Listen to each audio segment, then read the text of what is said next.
I am a content creator and I am a glazier. I'm a video editor, I'm a father, I'm an investor, I'm a professional, I'm a working man, I'm an entrepreneur. I don't think that labels should define our identity because I literally do a lot of things.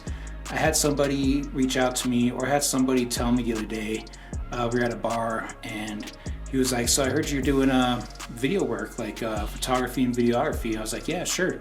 He's like, is that what you do now? And I kind of got pissed off at him. I'm like, no, I do that plus all the other things that I usually do. Now, typically people know me as a glass guy because that's what I've always been, but I don't necessarily identify as just that. I am so much more. So today is my 39th birthday, and here are 39 lessons that I would like to share with you having to do with content creation, glazing, and life.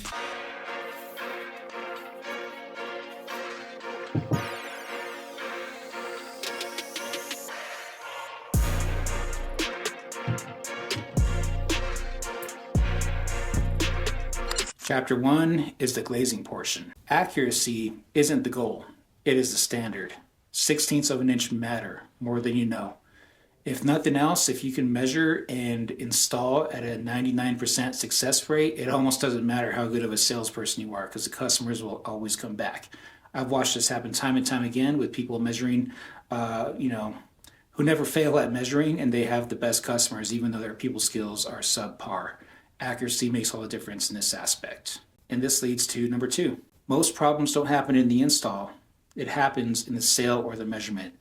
Installers or people that have only installed have no idea how much work actually goes into the beginning portion. So it's not only the sale, but it's also communicating with the homeowner, the general contractor, the designer, staring at plans, doing revisions. Sometimes this part takes years, all the way up until the part where it's time to measure and order glass.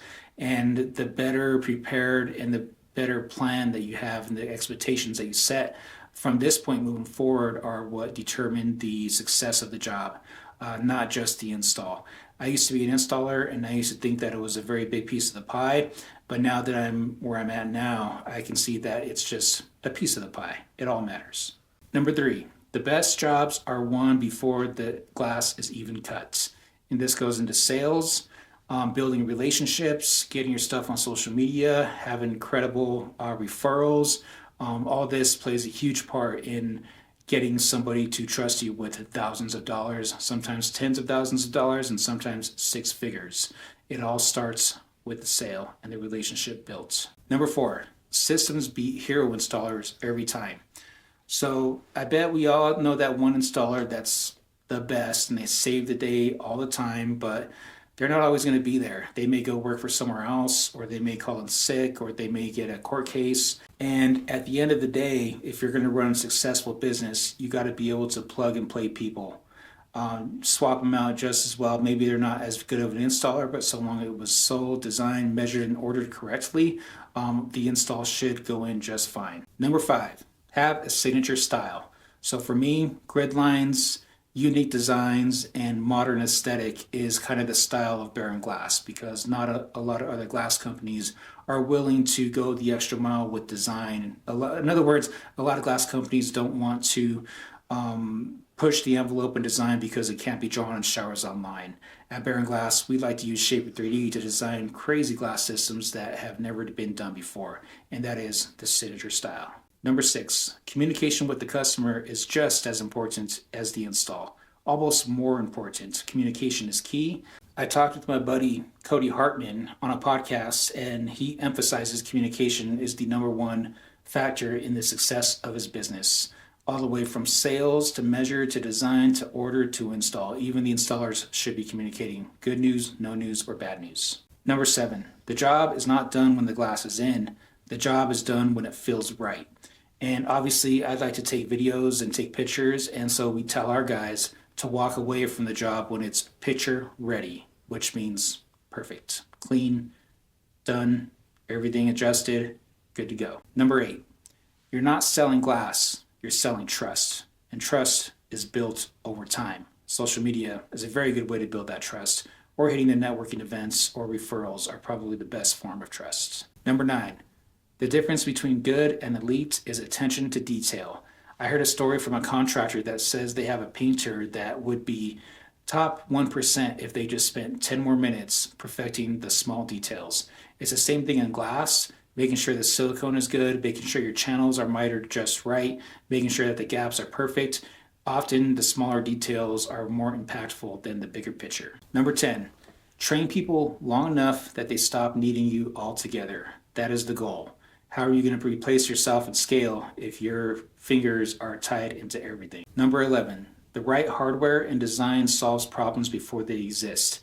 Using hardware that's appropriate for the job is highly critical. Sometimes you have to take a risk, but you got to do so under good advisement. And that's where the experience comes into play. Number 12, every mistake is costly, so pay attention. This is most often a problem with glass measuring and glass ordering. Now, obviously, we all know what we're doing and we have systems in place to help us not make mistakes. However, human error is a real thing, and so having a system of a way of like a ritual of doing things exactly the same thing every time kind of helps reduce those mistakes, and also getting a double set of eyes on there if you can. Number 13, your reputation is built one install at a time. One of the most valuable players on a team is the guy that makes sure that the jobs get done in a timely manner and that there are no warranties. That's the number one reason that customers come flocking to us, is because the jobs don't get done. They don't get done to their fullest potential, and they don't follow through with their installs. And that's kind of what makes a difference with us, is that we make sure we get it done right. Since we appointed our install manager, we have way less warranties than we used to, and way less than I'm used to seeing at other glass companies. Next chapter has everything to do with content creation, a skill that I've built and taught myself over time, nearly a decade, and in recent years taking it to the even next level by having stuff like this, a light and a camera, and coaching. Number 14, content isn't about views, it's about leverage. I myself have never had a viral video, and most of my videos maybe get 5 to 10 likes at the most, but literally every single person in our industry knows who I am because of that content, because of consistency. Number 15, the phone in your pocket is more powerful than excuses. In other words, you have no excuse to not make content because it's literally so easy. Just take out your phone, hit record. Don't overthink it. Number 16, the best content marketing is just showing proof consistently. Ties into the previous points. It's not about views, it's about building trust over time, which is best done by staying consistent. Number 17, nobody cares about your business until you make them feel something. Usually I go for an aesthetic vibe that designers would like, but also I try to mix in stories that show the problems that were overcame rather than just the final result, and that is very powerful. Number 18, cinematic shots don't matter as much without a story. Try to tell a story, which is basically just overcoming a problem and learning something. Number 19, done is always better than perfect. Perfectionism is just an excuse. And at the end of the day, there's people crushing it with iPhone footage from phones that are 5 years old. So in other words, authenticity is more important now more than ever, now that perfect content can be produced at the touch of a button. So it's almost an advantage to have unpolished content. Number 20, one piece of content can open doors that no cold call ever will. Now, the thing about cold calls is that you're approaching a stranger and trying to present to them your solution to their problem. The problem is that if they don't know you, they're not going to receive that, no matter how good your product is. Number 21, you don't need to go viral, you just need to be visible.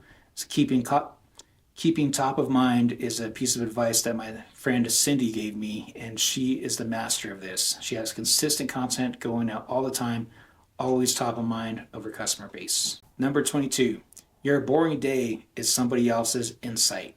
I posted a video about a shop drawing that I was making using a certain software, and one of my peers reached out to me about that same system and the software, which they've never used either before. So just by me making a boring, shitty video with my iPhone, I helped another glazier open their eyes to new products and services. Number 23, the more you document, the more you understand your own business. They say that if you can't teach something to a child, then you don't know it yourself. And the act of making content is essentially just drilling in your own brain the stuff that you're doing, which therefore makes you more of an authority and makes you hold on to the skills and the services that you have because you're teaching it to other people. It's especially driving it into your brain when you're teaching it to a camera, to many. It's kind of like a two-way street. It's almost like by me making this video, I'm not just trying to help you, but I'm also helping me because all this stuff is being repeated out loud in my own brain as I say it.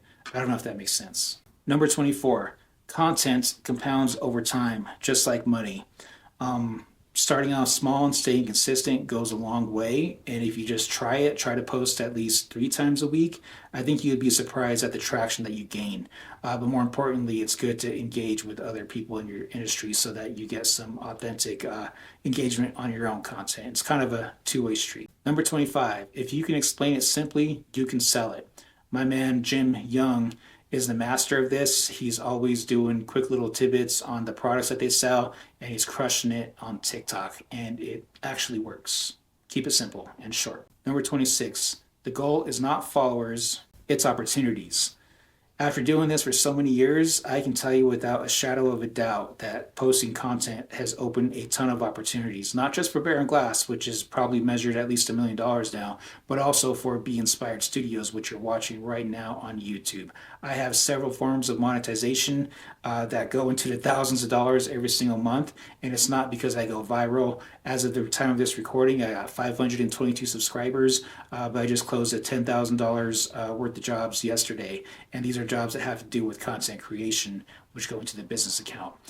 So I have influence, I guess, across multiple different markets, and it's all done by simply turning on the camera and creating content.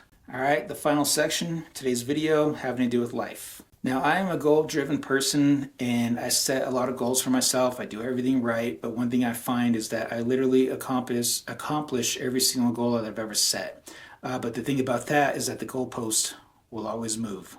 Keep that in mind. This leads into number 28. The finish line is an illusion. The reward is the work. In other words, in the pursuit of your goals, it's more about the journey rather than the goal. So make sure that you're climbing the right mountain. Otherwise, when you get there, it'll feel empty. Number 29, meaningful work beats money every time. Now, as a guy who's always chasing the dollar, I've done a lot of jobs that I don't like, and I do a lot of jobs that I do like. I obviously like making content, so it doesn't even feel like work. And some parts of my job I really enjoy, like the design part and the creative part and the sales part, but other parts, like writing people up or hiring, firing, dealing with people, is not my favorite thing to do. But I do it anyway because that's how work works. Number 30, money solves problems, but it doesn't create purpose. So obviously, making money solves the problem of not having money, but chasing money for the wrong reasons or doing a job that you hate was going to make it not worth it. Number 31, who you become matters more than what you achieve. Now, I've achieved a lot of things, but what I hold close to my heart is who I became in the process of achieving those things. It's almost like gathering new skills, it's gathering new identities, it's gathering new, just like a new essence to your spirit once you've done so many things, and you can kind of combine them all together, which creates your true identity, which is not tied to your occupation. Leads right into 32. Your identity is not your occupation. Your identity is a spirit of who you are. Having to do with stuff that you do for work, yes, but also your hobbies, also your relationships, also your frame of mind and the way that you view the world and the way that you help others. And all this stuff combined together, I think, is a true identity, not the title that's on your business card, right? Or not the page post or the profile description or LinkedIn page. Those things matter in that certain sphere, but the whole thing is your actual identity. Number 33. You can be a content creator, you can be a glazier, you can be a designer, you can be a lawyer, a doctor, architect, engineer, real estate investor, artist. You're allowed to be anything that you want, but the combination of all the things that you are is your identity. Not one single one of those things is going to be your identity. We've been trained to believe that your identity is tied to your occupation. When you go to a barbecue or anywhere really where you're just meeting new people, one of the first things they ask is, what do you do? Because they're assigning that to your identity. And now when people ask me, I just tell them I'm a content creator. I don't even mention glass because it's not all that I do. Number 34, People will try to label you repeatedly. It's human nature. Don't sweat it. Just keep building anyway behind the scenes, and one day it'll be revealed what they were too ignorant to ask in the first place. Number 35, the more roles you take on, the more clarity you need. I was working in sales and I had one very specific job, was to sell glass systems and design the dopest glass systems known to mankind and do it at a phenomenal price or phenomenal profit margin. And when that was the only thing that I had to worry about, I crushed. Now I wear a ton of different hats, and even for myself, it's finding the clarity that kind of helps direct your energy in the places that it needs to be. So now my job is to steer the ship and train other people how to do their jobs and get everybody to work together. And that's the clarity that I try to give to others as I train them to do jobs that I've done in the past, which works in all aspects, not just work, but also in content and in life. Number 36, being present at home is the ultimate flex. For years and years and years, I was that guy that worked 24/7. Now, you might argue that I still do that, but I don't consider this content creation to be work because I enjoy doing it. It brings me peace and fulfillment. But I am present at home, and I try to stay involved in my family life. We got a small household, but we're all acutely in tune with each other. In fact, we all stalk each other on Life 360. Number 37, peace comes from alignment, not achievement. Again, I achieved a lot of things, but it didn't really bring me peace. I didn't really feel peace until I stepped back and looked at the bigger picture. Like, why am I working? What is the big picture? Well, I have it, which I'm not going to reveal now. And then it's like, why am I creating this content? What is the big picture? Well, I know exactly what I'm doing and why I'm doing it, and that brings me fulfillment in a way. Number 38. You don't need to find purpose. You build it through action. So in other words, you become what you do. If you want to have a six-pack, the best way to get there is to basically starve yourself, if you're me, and work out every single day. But in the act of doing that, you build the identity of the person that you wish to become. I wish to become a content creator that's massively known for impacting the lives of Glaziers and fellow content creators. And so when I make these videos, I kind of have that in back of mind, and the act of making them just doubles down on that identity that I'm building. Number 39, the journey was never the path to the goal. It was the whole point. Going through all your problems, failures, overcoming your fears, the process of doing that is far more valuable than the end points. Like I said, if you set your goals, you're likely going to achieve them, but once you achieve them, it's like your identity disappears because you don't have a goal to achieve. Now, I'm not saying that goals are bad, but who you become in the pursuit of those goals is more closely tied to what your true identity is. I spent years chasing goals, and when I caught them, they moved. Now I'm focused on something different, building a life I don't need to escape from. Now, I'm not trying to quit the 9-to-5. I'm not trying to become a multimillionaire. I'm just simply trying to have peace and fulfillment in what I do. And every decision I make is based on that and not necessarily the financials. If you found any value or related to anything that I just said in content, glazing, or life, please go ahead and leave me a comment, drop a like, hit subscribe, DM me. If you have any questions about anything that I'm up to, I'd be happy to talk about it. Obviously got a lot going on, but I want to say I appreciate you guys for watching my channel. I know it's not huge. I've been on here for a year and a half and got 500 subscribers basically. So, I'm working on it. I'm trying to find my place in the YouTube game, but I think I did, and it has to do with glazing and content currently. So with that said, thank you for watching, and I'll see you in the next one. Peace.